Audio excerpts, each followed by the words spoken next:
Some are street kids, some come from just very poor families, some come from broken families, some are orphans, and some in between. It's all mixed up. What they all have in common is it's a very traumatic upbringing. I would leave the convent at 10 o'clock in the evening until 4 o'clock in the morning, roaming around the streets in Metro Manila. And what did I see? The worst crime, prostitution, the cemetery, kids being drugged, exploited by syndicates, being farmed out in different places, then picked up for the collection of the money. Children who would scavenge in the garbage, name it. And I saw it.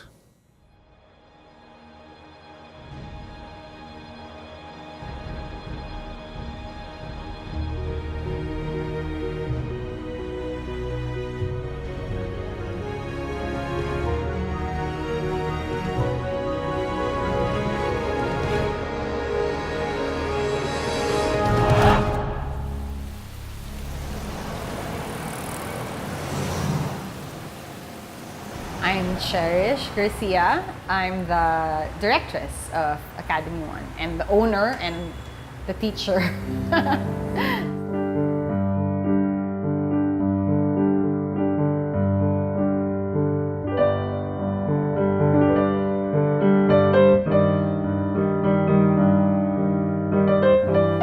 I came up with the idea of, why don't we try out getting scholars from Tuloy.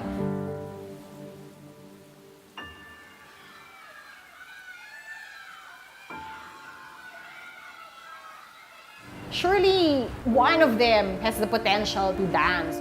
I sent 2 of my teachers and said, pick 10 kids who want and we'll give them class. And out of the 10, only about 5 stayed, which is understandable because after a while some realize it's not for them. But it turned out quite successful. Because out of that 5, 2 are already in Ballet Manila, which is a professional company, and the other 2 are in the Philippine High School for the Arts.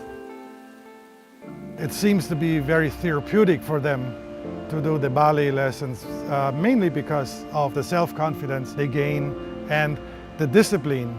They love the discipline. They know what it is without discipline, and they don't want anything to do with it anymore.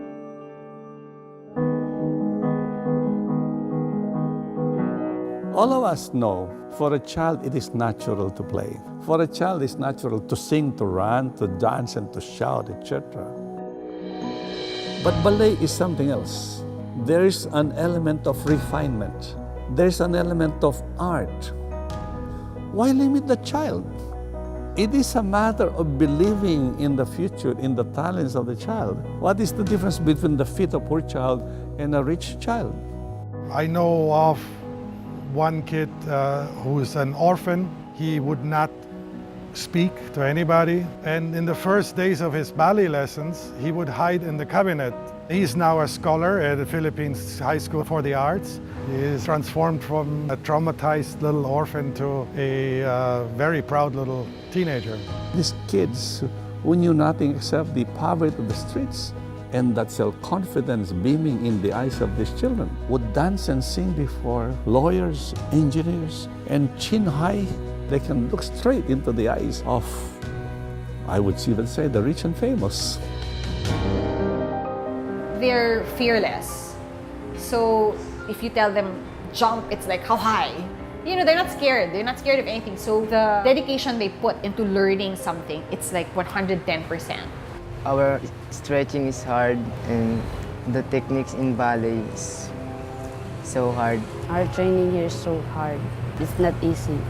When I'm doing ballet, I feel like I'm flying.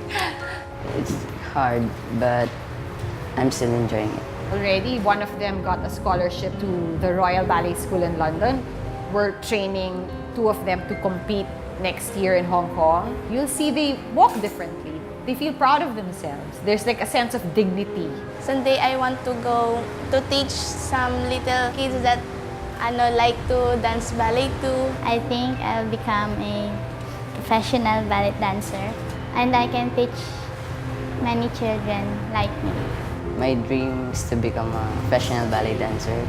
This is what I like. This is what I want to do.